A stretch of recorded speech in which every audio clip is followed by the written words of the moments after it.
আজ তোমাদের একটা অন্যরকম গল্প বলবো বলে ভেবেছি। এক দেশে এক রাজা ছিলেন, আর ছিল তার এক রানী আর এক পুত্র। রাজার মনে কোনো দুঃখ ছিল না, প্রজারাও সুখে শান্তিতে রাজ্যে বাস করে। একদিন রাজা মনে মনে ভাবছেন, এ জন্মে তো আমি রাজা, আমি খুব সুখী, আমার প্রজারাও সুখে আছে। নিশ্চয়ই গত জন্মে আমি খুব ভালো কাজ করেছিলাম। আমি কাল সকাল হলেই নদীর ওপারে ওই বনে যাব। ও মা, সে কি গো, কেন? রাজামশাই ঘোষণা করেছেন, যে তার আগের জন্মের কথা বলতে পারবে তাকে তিনি 1000 স্বর্ণ মুদ্রা পুরস্কার দেবেন।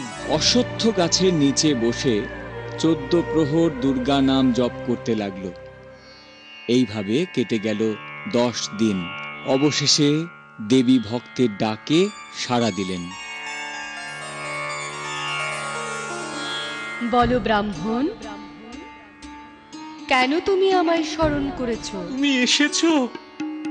তুমি তো জানো কত কষ্ট করে আমি সংসার চালাই। আমাদের মহারাজ তার পূর্বজন্মের কাহিনী শুনতে চেয়েছেন। আমি যদি বলতে পারি মা, তবে আর কোনো দুঃখই আমার থাকবে না। মহারাজের পূর্বজন্মের কথা তোমাকে আমি বলছি।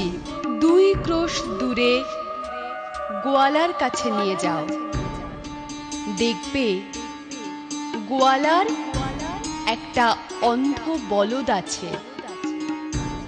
ওই বলদকেই মহারাজার পূর্বজন্মের কাহিনী জিজ্ঞেস করলে সব জানতে পারবে। মাগো, সত্যি তুমি করুণাময়ী, করুণাময়ী মা আমার। আপনার পূর্বজন্মের কথা যে বলতে পারবে তাকে আমি চিনিয়ে দেব, কিন্তু মহারাজ, পুরস্কারের ওই 1000 স্বর্ণ মুদ্রা আমাকেই দিতে হবে। তাই হবে ব্রাহ্মণ। রাজ্যের উত্তর দিকে যে কালী মন্দির আছে, তার পাশে আছে একটি বট গাছ। সেই গাছে বাস করে পেতনিদের রানী। পেতনিদের রানীকে জিজ্ঞেস করলে সে বলে দেবে। আজ রাতেই আমি যাব। আমি আগের জন্মে কি ছিলাম, কেন আমি এই জন্মে রাজা হলাম। তবে শুনুন, আপনার মহামন্ত্রীর একটি মেয়ে আছে, তার কাছ থেকেই আপনি সব জানতে পারবেন। মা, তুমি আমায় বলতে পারবে আমি গত জন্মে কি ছিলাম? হ্যাঁ, আমি জানি মহারাজ। জানো? বলো। এ রাজ্যের উত্তর দিকে এক ব্রাহ্মণ তার পত্নী, পুত্র ও পুত্রবধূকে নিয়ে বসবাস করত। তারা ছিল ভীষণ গরিব। একবার 7 দিন রাজ্যে প্রবল বৃষ্টি হয়। আজ 7 দিন হলো কারো পেটে কিছু পড়েনি। কি করব বলো? ব্রাহ্মণ ক্লান্ত দেহ নিয়ে ভিক্ষে করতে বেরোলো।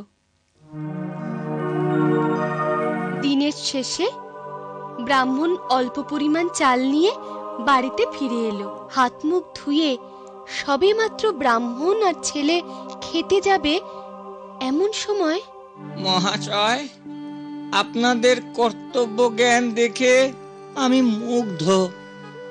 তবে খাবার 3টে ভাগ করুন, আমরা সবাই মিলে খাবো। ঠিক আছে মহারাজ, এবার নিশ্চয়ই বুঝতে পেরেছেন ওই সৎ ব্রাহ্মণ ছিলেন আপনি। যে অন্ধ বলদটির কাছে আপনি গিয়েছিলেন, সেই অন্ধ বলদটিই আপনার পুত্র, আর ওই অশ্বত্থ গাছের পেতনি আপনার গত জন্মের স্ত্রী। আমার বৌমার কি হলো? মহারাজ, তার কথা আমায় জিজ্ঞেস করবেন না। মা, আমি বুঝতে পেরেছি। মন্ত্রী কন্যার বিয়ে হলো, আর মহারাজ গত জন্মের সব কিছু জানতে পেরে সেই ব্রাহ্মণকে প্রতিশ্রুতি মতো 1000 স্বর্ণ মুদ্রা দিয়ে তাকে খুশি করলেন।